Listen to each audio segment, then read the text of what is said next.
नमस्कार दोस्तों, speed nation Punjab में मैं पूनम आप सबका स्वागत करती हूं। बात है विधानसभा चुनाव 2022 की। हर पार्टी अपनी ओर से जोड़ तोड़ लगा रही है कि उनकी पार्टी जो है उसको जीत हासिल हो सके।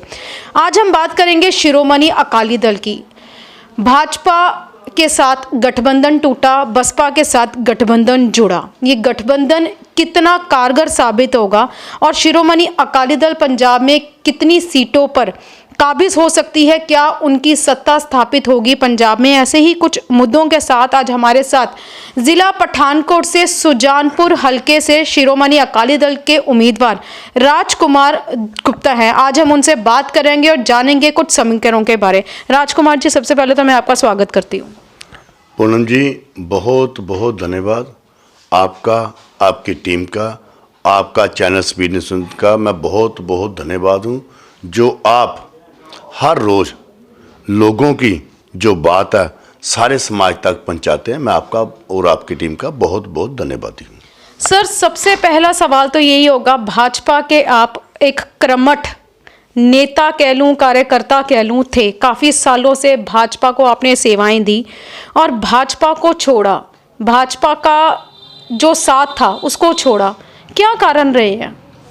वो अंदरूनी कारण जानना चाहते हैं आज आपसे कि लोगों सबको पता है कि आपने तोड़ा क्योंकि दिनेश सिंह बब्बू जो है उन्होंने साथ नहीं दिया, मगर अंदरूनी क्या बात थी कि इतना बड़ा जो आपका उनके साथ था प्यार, वो तोड़ के आप शिरोमणि अकाली दल आपने ज्वाइन की? जो आपने नाम लिया है सबसे बड़ा वही कारण है और कोई कारण नहीं है। सबसे बड़ा कारण वही व्यक्ति है जिसका आपने नाम लिया है। भारतीय जनता पार्टी को पूरे विधानसभा के क्षेत्र में स्वर्गीय श्री सतपाल सैनी जी के सहयोग से घर घर तक पहुंचाया। अब हम शिरोमणि अकाली दल के सिपाही हैं और घर घर तक शिरोमणि अकाली दल को पहुंचाएंगे।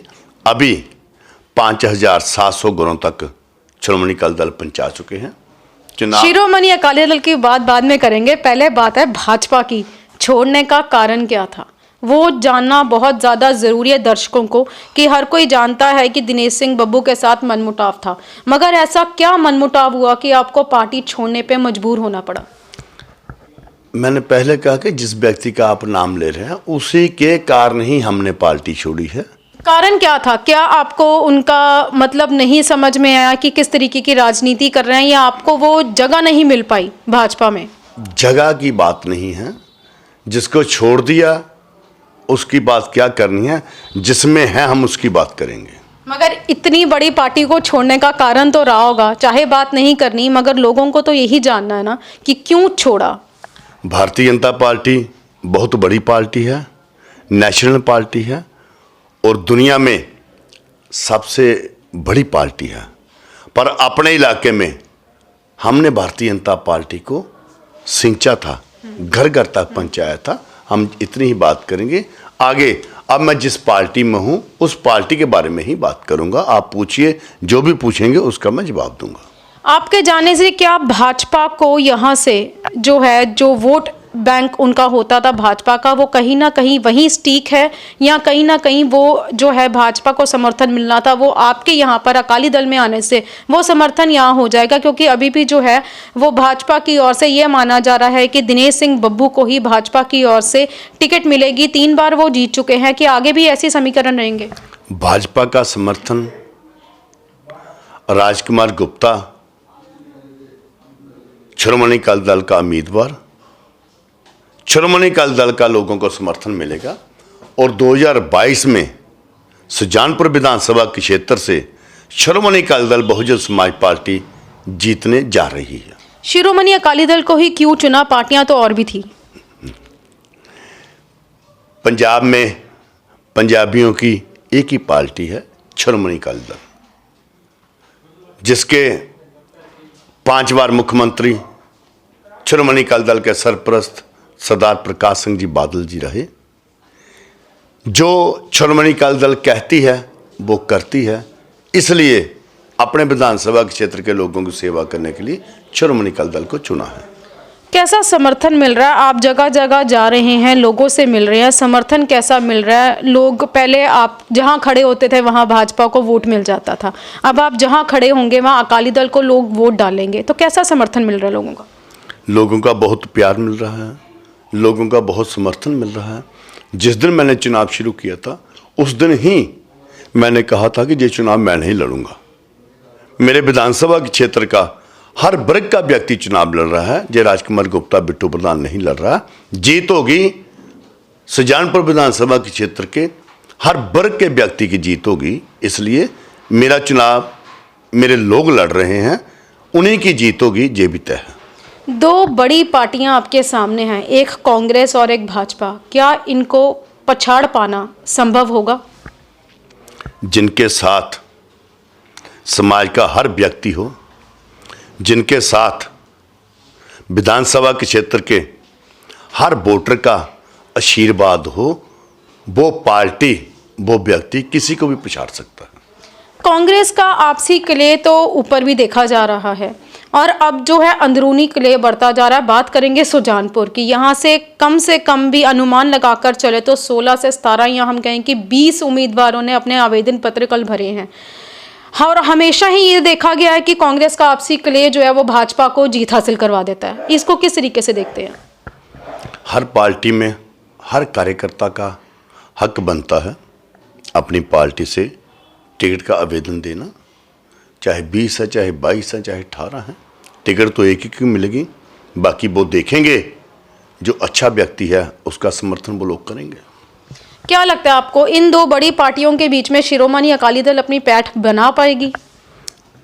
इन दोनों पार्टियों में नहीं, शिरोमणि अकाली दल पैठ नहीं बनाएगा। शिरोमणि अकाली दल बहुजन समाज पार्टी जीतने की ओर जा रहा है, जीत रहा है। कैसे लगता है आपको जीतने की ओर जा रहा है? क्या जो गठबंधन है वो अभी अभी जुड़ा है बसपा के साथ, तो क्या वो पंजाब में सत्ता स्थापित हो पाएगी? पंजाब में शिरोमणि अकाली दल और बहुजन समाज पार्टी की सरकार बनने जा रही है। जो आप दोनों पार्टियों का नाम ले रहे हैं ना, उन्होंने तो अभी तक अपने किसी उम्मीदवार की लिस्ट भी नहीं बनाई। शिरोमणि अकाली दल बहुजन समाज पार्टी के 100 के करीब लगभग 117 में से 100 के करीब लगभग विधानसभा चुनावों में कई महीनों से काम कर रहे हैं, पर मेरी पार्टी के प्रधान सरदार सिंह जी बादल हर विधानसभा के क्षेत्र में जा रहे हैं, पंजाब की बात कर रहे हैं, इसलिए शिरोमणि अकाली दल बहुजन समाज पार्टी 80 सीटों से सरकार बनाएगी। सुखबीर सिंह बादल जो हैं वो कहीं संदेश जो हैं वो देते हैं जब स्टेज पर आते हैं, ऐसे ही कई संदेश लोगों जनता के साथ वायदे जो है वो आम आदमी पार्टी और जो पंजाब के मुख्यमंत्री हैं चरणजीत सिंह चन्नी, वो भी कई वायदे कर रहे हैं। कहीं बिजली के रेट कम कर रहे हैं। केजरीवाल जब यहाँ पर आए थे तो उन्होंने कहा था कि वो हर चीज़ के रेट कम करेंगे, बिजली के होंगे, और वो ये भी कह रहे हैं कि महिलाओं को 1000 रुपया दिया भी जाएगा। तो इसको कहाँ देखते हैं आप? देखिए पूनम जी, माननीय केजरीवाल जी पंजाब में आते हैं, कह के जाते हैं, पर अगर कह के जाते हैं, अगर उन्होंने पंजाब में करना है तो दिल्ली में क्यों नहीं करते? क्या केजरीवाल जी ने अपनी धर्मपत्नी को 1000 रुपया महीना दे रहे हैं दिल्ली में? क्या केजरीवाल जी दिल्ली की मेरी माताओं मेरी बहनों को 1000 रुपया महीना दे रहे हैं?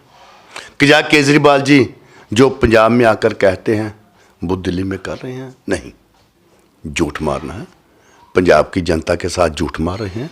चाहे अभी मुख्यमंत्री जो हमारे कांग्रेस के हैं, बहुत ही आदरणीय मुख्यमंत्री चन्नी जी, वादे कर रहे हैं। अगर कोई वादा ग्राउंड लेवल पे एक भी हुआ तो मुझे बताया जाए। इन्होंने सिर्फ झूठ बोलना है, पर पंजाब की बहुत ही सत्कारयोग जनता इनके झूठे वादों में नहीं आएगी। शिरोमणि अकाली दल एक ऐसी पार्टी है जो कहती है वो करती है। सरदार प्रकाश सिंह बादल जी ने अगर कहा था राशन आटा दाल का कार्ड बनाना है तो बनाया। अगर उन्होंने कहा था कि 200 यूनिट गरीब परिवार को देने हैं तो दिए थे। अगर उन्होंने कहा था कि बेटियों को स्कूल जाने के लिए साइकिल देने हैं तो दिए हैं। अगर उन्होंने कहा था कि बागबानी के ट्यूबवेल के कनेक्शन देने हैं तो वो दिए थे। शिरोमणि अकाली दल जो कहती है वो करती है। अभी हमारा जो 13 सूत्री कार्यक्रम हमारे प्रधान जी ने दिया, हर परिवार को, हर वर्ग के व्यक्ति को 400 यूनिट माफ, हर उस माता को जिसका राशन कार्ड बना है 2000 रुपया महीना देना है, हर उस नौजवान को जो पढ़ना चाहता है पंजाब सरकार की ओर से 10 लाख रुपए की सहायता करना, हर पंजाबी अगर प्यानी बीमारी से बीमार होता है पंजाब सरकार 10 लाख रुपए का इंश्योरेंस के साथ उसका इलाज कराएगी। ऐसी श्रोमणी अकाली दल पार्टी है जो कहती है वो करती है। पंजाब के लोग उनके ऊपर भरोसा करते हैं, इसलिए श्रोमणी अकाली दल सरकार 2022 में श्रोमणी अकाली दल बहुजन समाज पार्टी की सरकार आ रही है। 2 मुद्दे ऐसे हैं पंजाब में जो खत्म होने का नाम नहीं ले रहे हैं, चाहे वो नशा हो चाहे माइनिंग हो। शिरोमणि अकाली दल भाजपा के साथ जब गठबंधन था तब भी ये मुद्दे खत्म नहीं हुए और अब बसपा के साथ उनका गठबंधन है, तो क्या ये मुद्दे खत्म होंगे? 2 ऐसे मुद्दे हैं, एक माइनिंग और एक नशा। नशों में जो है युवा लिप्त होता जा रहा है, जहां देखो वहां नशा ही नशा है। बिल्कुल ख़त्म होगा जी। 2017 में तो इन्होंने झूठ मारकर कस्में खाकर नशा ख़त्म करने का जो किया था, उसको श्रोमणी अकाली दल और बहुजन समाज पार्टी की सरकार आने पर माइनिंग पर भी रोक लगेगी और नशों पर भी रोक लगेगी। मेरे इलाके में जहाँ पे माइनिंग होती है लीगली तौर पे होगी, पर उन परिवारों को जो साथ लगते गांव में वो माइनिंग फ्री होंगे, चाहे गुरुद्वारा बनाएं, चाहे मंदिर बनाएं, चाहे चर्च बनाएं, चाहे मस्जिद बनाएं, चाहे अपना मकान बनाएं। माइनिंग का भी ऐसी प्लानिंग करेंगे जिससे वातावरण भी ठीक रहे और माइनिंग भी हो सके। ऐसा तरीका हमारे पार्टी के जो प्रधान हैं वो करेंगे। मजीठिया साहब पर जो है एफआईआर दर्ज हुई, अब उनकी रेड भी पड़ रही है और ये भी कहीं ना कहीं सूत्रों के हवाले से बात आ रही है कि वो पंजाब छोड़कर या इंडिया छोड़कर चले गए हैं। दूसरा मामला बेअदबी का। ये 2 मामलों पर शिरोमणि अकाली दल का क्या स्टैंड है? देखिए, अगर कोई मुलजिम होता ना, कितने सालों से हमारी एजेंसियां इंक्वायरी कर रही हैं, हर एजेंसी ने उनको क्लीन चिट दी है, किसी भी एजेंसी ने उनके ऊपर एफआईआर दर्ज नहीं की है। पर कांग्रेस ने जो बहुत ही पवित्र स्थान सचखंड श्री हरमंदिर साहब में जो बेअदबी मामला हुआ है, उसका ध्यान भटकाने के लिए हमारी श्रोमणी अकाली दल के बहुत ही सीनियर आगू विक्रमजीत सिंह मजीठिया के ऊपर झूठी एफआईआर दर्ज की है। मैं कहूँगा कि झूठी एफआईआर दर्ज की है। न्यायपालिका सरदार विक्रमजीत सिंह मजीठिया जी को न्याय देंगे और कांग्रेस जो पंजाबियों का ध्यान भटकाना चाहती है, दूध का दूध पानी का पानी होगा। 2022 के चुनावों में पंजाब के लोग कांग्रेस को पूर्ण सत्ता से बाहर करेंगे। इस एफआईआर का यही मतलब होगा। 4 दिन पहले जो बेअदबी हुई और इतने मैं तो कहूँगी कि इतने तरीके से, इतने बेदर्दी से जो है व्यक्ति को मार डाला, पुलिस रिपोर्ट भी हो सकती थी।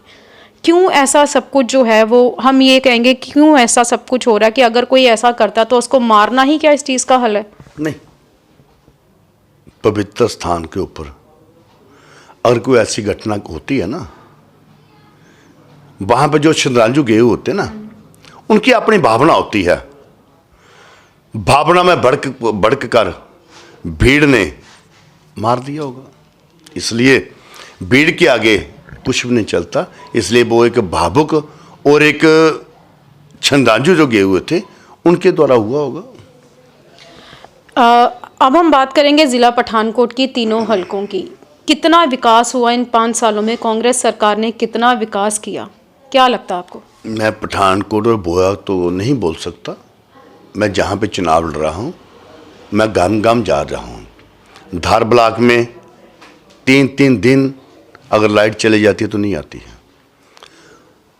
5-5, 6-6 दिन बाद पीने वाला पानी गाँवों में मिलता है, चाहे धनेरा निचला हो, चाहे साल्टी हो, चाहे कोई भी गांव हो। और हमारे बच्चे बेरोजगार हैं, चाहे आप पंगूड़ी ले लिए, चाहे साल्टी ले लीजिए, चाहे कोई भी धार्मिक क्षेत्र का गांव ले लीजिए, चाहे सुजानपुर से रणजीत सागर डैम तक सड़क ले लो, चाहे गुगरां से बेड़ियाँ तक सड़क ले लो, चाहे अजीजपुर से शहर छन तक सड़क ले लो, चाहे किसी भी गांव में जाकर देख सकते हैं कहीं भी विकास नाम की कोई भी चीज़ नहीं हुई। पर 2022 में शिरोमणि अकाली दल बहुजन समाज पार्टी की सरकार बनने जा रही है और सुजानपुर से शिरोमणि अकाली दल बहुजन समाज पार्टी जीतने जा रही है और जीतेगी। और शिरोमणि अकाली दल बहुजन समाज पार्टी विकास सुजानपुर विधानसभा क्षेत्र में कराएगी। सुजानपुर की बात कर रहे हैं आप, यहाँ पर विधायक जो है वो भाजपा के हैं, क्या उन विधायक की ओर से भी कोई काम नहीं करवाया गया, जबकि वो बहुत बड़े बड़े काम जो हैं गिनवाते हैं कि उनके जो टेन्योर था उसमें बहुत ज़्यादा विकास के कार्य हुए हैं? पूनम जी, आप बहुत ही समझदार पत्रकार हैं, बहुत पुराने पत्रकार हैं। आप ग्राउंड लेवल पे जाके देख सकते हैं। अगर उन्होंने विकास कराया है तो आप जाके देख सकते हैं। अगर सुजानपुर से जग्याल जाना हो तो 1 घंटा लग जाता है। अगर रोड ठीक हो तो 15 मिनट में 10 मिनट में आदमी पहुंच सकता है। इसलिए विकास नाम की कोई भी चीज़ नहीं करवाई जो हम ग्राउंड लेवल पे बात कर रहे हैं। चाहे भाजपा हो चाहे कांग्रेस हो, आपको क्या लगता है कि दोनों पार्टियों में से किसी के भी नुमाइंदे ने कुछ विकास करवाया नहीं जो विकास होना चाहिए था? अभी तो हम उनकी बात ही करेंगे ना जो पिछले 15 साल से जीत रहे हैं, क्योंकि जो चले गए हैं उनकी बात कैसे करेंगे। जो मौजूदा हैं लगातार 3 बार से जीत रहे हैं, हम तो उनकी बात करेंगे। उन्होंने विकास नाम की कोई चीज़ नहीं करी। मगर वो अपने आप को अभी भी जीता महसूस कर रहे हैं कि अब मैं अगली बार भी खड़ा हूँगा तो भी देखना मैं बहुत ज़्यादा जो है आंकड़े से जीत हासिल करूँगा। अच्छी बात है जी, कोई इसमें कोई बुरी बात नहीं है। अगर वो कह रहे हैं जीतना है तो वो तो सुजानपुर विधानसभा के क्षेत्र के लोग देखेंगे कि किसने जीतना है किसने नहीं जीतना है। पर सुजानपुर विधानसभा के क्षेत्र के लोग इस बार गुमराह नहीं होंगे, वो शिरोमणि अकाली दल बहुजन समाज पार्टी को ही जिताएंगे। कैसा समर्थन मिल रहा है आपको लोगों का? बहुत प्यार मिल रहा है, बहुत समर्थन मिल रहा है। चाहे युवा है, चाहे मेरी माता है, चाहे बुजुर्ग है, चाहे मेरी बेटी है, हर एक का बहुत ज़्यादा प्यार और सत्कार मिल रहा है। राजकुमार गुप्ता चाहे किसी भी पार्टी में जाए लोगों का समर्थन उनको मिलता है। आखिरी सवाल, जनता से आप क्या अनुरोध करना चाहोगे? मैं जनता से यही अनुरोध करना चाहता हूँ कि आप अपना एमएलए बनाएं, आप अपना उम्मीदवार जिताएं जो आपके बीच रहता हो, 24 घंटे आपके काम आता हो और किसी भी एमएलए के घर जाकर आपको हाजिरी ना लगाना पड़े। ऐसा एमएलए बनाओ। मैं पिछले 37 साल से अपने हलके की और अपने इलाके के लोगों की सेवा कर रहा हूँ। ऐसे ही एमएलए बन के भी सेवा करता रहूँगा, लोगों को बीच ही रहूँगा। जो लोगों को मैं वादा करूँगा उस वादे को 5 साल के अंदर अंदर पूरा करूँगा। ऐसा मुझे विश्वास भी है, मेरे ऊपर ऐसा यकीन भी है। तो ये थे सुजानपुर से शिरोमणि अकाली दल बसपा गठबंधन के उम्मीदवार राजकुमार गुप्ता, जिन्होंने ये स्पष्ट शब्द में कहा वोट उसी को दें जो आपके काम आए, जो आपके लिए काम करे, आपकी आवाज़ को सरकार तक पहुंचाए और उसके जो भी समस्याएं हैं उसका समाधान करे। हम भी आपसे ये अपील करेंगे कि इस बार ये आपका वक्त है, आपका समय है, सोच समझकर वोट करें। वोट ज़रूर करें मगर वोट उसी इंसान को करें जो आपके काम आए, आपके हकों की लड़ाई लड़ सके। ऐसे ही और चुनावों से जुड़े मुद्दों के साथ हम आपसे मिलते रहेंगे। स्पीड नेशन पंजाब का फेसबुक पेज को लाइक करें और यूट्यूब चैनल को सब्सक्राइब ज़रूर करें। नमस्कार।